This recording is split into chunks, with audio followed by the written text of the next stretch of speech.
The year is 1996, and the Nintendo 64 had just hit the spotlight. With its new 64-bit graphics that were beautifully shown off with games like Mario 64, Banjo-Kazooie, Ocarina of Time, and so many other classics that the internet is still talking about to this day, the system was ahead of its time. On launch day, gamers scrambled to get their hands on Nintendo's latest product, but because it was so popular, it had largely sold out. Needless to say, the system was a smash hit, and by the holiday season, it ended up on every 90s kid's wishlist. It seemed like Nintendo had their fourth successful system. Or did they? Despite the impressive launch, Nintendo had to face competition that not even their previous rival, Sega, could even dream of. This system needs no introduction, and I'm sure you all know who I'm talking about. Introducing the Sony PlayStation. The PlayStation, like the Nintendo 64, was another very cutting-edge system.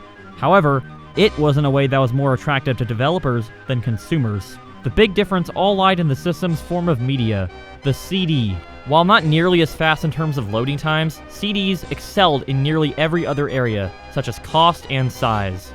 Because of all these exciting new benefits, as well as a few others that I'll get to later, many of Nintendo's most loyal developers started slowly switching to Sony. And because they started making games for the PlayStation, it now made the PlayStation the more attractive system to both developers and consumers. This, as you can expect, hit Nintendo hard, but weirdly they might have seen this coming. In 1994, their chairman Howard Lincoln said, quote, "Right now, cartridges offer faster access time and more speed of movement and characters than CDs. So we'll introduce our new hardware with cartridges, but eventually, these problems with CDs will be overcome. When that happens, you'll see Nintendo using CD as a software storage medium for our 64-bit system." In the year 1995, yes, an entire year before the Nintendo 64 was even released, Nintendo announced that they would be making a new add-on for the system. It would be called the Nintendo 64 DD.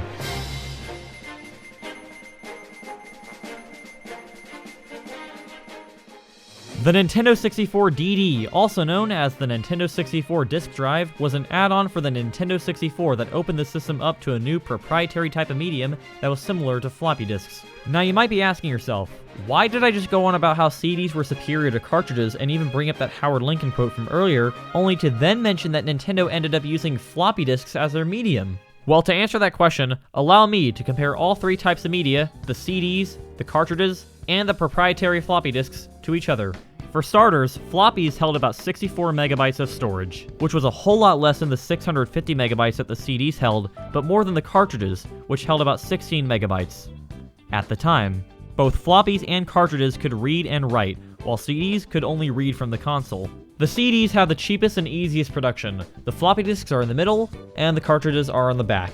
Loading times are the fastest on cartridges, the slowest on CDs, and on the floppy disks, well, I bet you're starting to see a pattern here.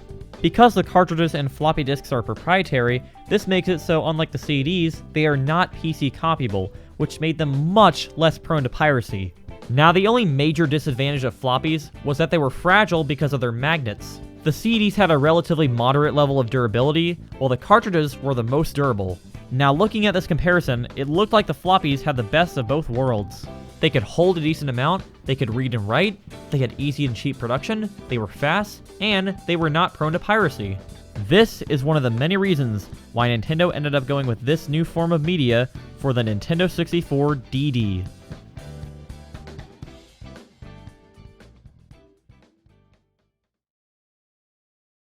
The Nintendo 64 DD was first shown off at Space World 1996. Reportedly, it was one of the biggest items at the show. This can be credited to not only the new form of media, but also the plethora of titles in development. I mean, look at games like Kirby 64, Ultra Donkey Kong, Super Mario RPG 2, or Fire Emblem 64. And if that doesn't excite you, look at games like Zelda 64, Zelda Gaiden, Dragon Warrior 7, Project Dream, Animal Crossing, and easily the biggest one of them all was Mother 3, also known as Earthbound 64. But another very exciting experiment was the concept of an expansion disc for an already existing cartridge game. By interacting with said games, the expansions would unlock an ocean of new content.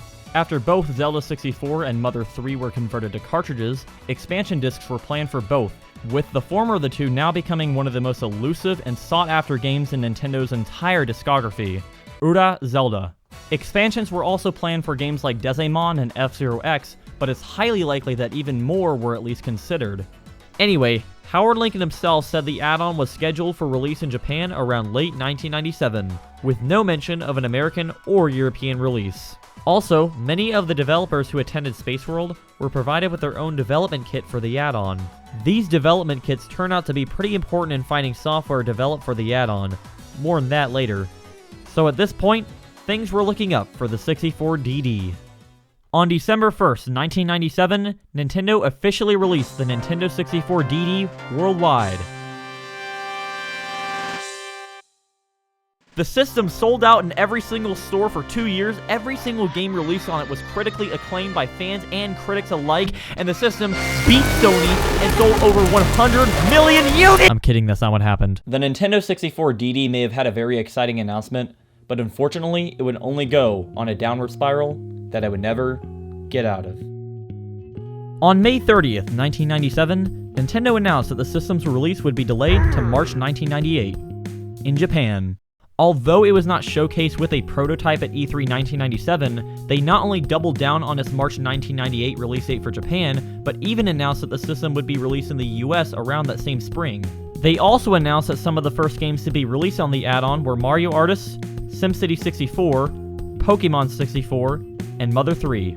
In a December 1997 interview with 64 Dream, Shigeru Miyamoto talked about the difficulty with describing and justifying the 64DD. He said that the system would have been much easier to understand had it been released alongside the N64. He then went on to mention that almost every new Nintendo 64 project was originally intended for the 64DD. So now that Miyamoto himself is losing confidence in the system's success, I think it's safe to say that things are not looking good for the 64DD. Oh yeah, and then the system was delayed to mid-1998, worldwide by the way, before being delayed again to mid-1999, and I'm about to fall asleep. To make things even worse, the 64DD was not shown at E3 1998 at all, in any form. This made many people wonder if the system would even be released at all. Many just assumed that it was cancelled. After all, many of the most exciting games for the system, like Ocarina of Time or Project Dream, which at this point had evolved into Banjo-Kazooie, were being released as cartridges. At Space World 1999, Nintendo finally announced another release date for the 64DD, along with its newly announced online service, RANnet. That date was December 1st, 1999. And on that day, despite the hype dying down, despite the system being late by 3 years and having been delayed 4 times, the Nintendo 64DD, along with the RANnet online service, were finally released. Interestingly, the 64DD was not released in most retailers until the following year. Instead, at first, they released it as a mail-order subscription service. If you subscribed, you would receive 6 games bi-monthly, as well as the RANnet starter kit. Upon opening up the starter kit, you would see 3 things: a modem cartridge, a phone line cord, and the RANnet software disk. Underneath that is a system you've been waiting for 3 years now, the expansion pack, and this expansion pack installing device thing. Now here's the order of the games that were released. Mario Artist Paint Studio as well as Doshin the Giant were the launch titles. The RAN disc, Mario Artist Talent Studio, as well as SimCity 64 were all released on the 24th of February. The F-Zero X expansion kit released 1 day after 420. Japan Pro Golf Tour 64 on May 2nd. Doshin the Giant, Tinkling Toddler Liberation Front Assemble?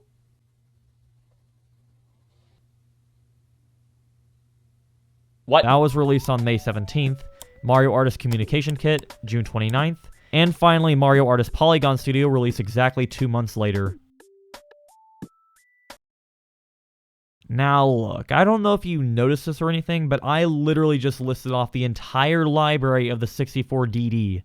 That is only 10 games in the entire lifespan of this add-on. As you can tell, this selection of games was poor, and in the year of 2000, the public agreed, and with that, the Nintendo 64DD bombed. By the 21st century, all the hype that the system once had was all gone. People knew that the next generation was on its way. Nintendo knew this, as the system was never released outside of Japan. Ever. The issues that developers were having with cartridges were slowly being overcome. One example is that cartridges were getting bigger in size. In fact, some games like Conker's Bad Fur Day or Resident Evil 2 could hold, get this, 512 megabytes. The vast majority of exciting games planned for the 64DD were either released as cartridges or on other systems. Other games like Super Mario 64 2 or Mother 3 were cancelled. In October of 2000, Nintendo announced that the system, along with the RANDnet online service, would be discontinued. And in February of 2001, that day came. What was once supposed to be Nintendo's revolutionary new product was now no more. In the end, the 64DD only sold an abysmal 10 to 20,000 units and is often regarded as one of the worst-selling consoles of all time. As you can imagine, this did not help the 64 sell any better. Ultimately, it only sold about 32 million units. The PlayStation, 100 million. The PlayStation beat the Nintendo 64 3-1.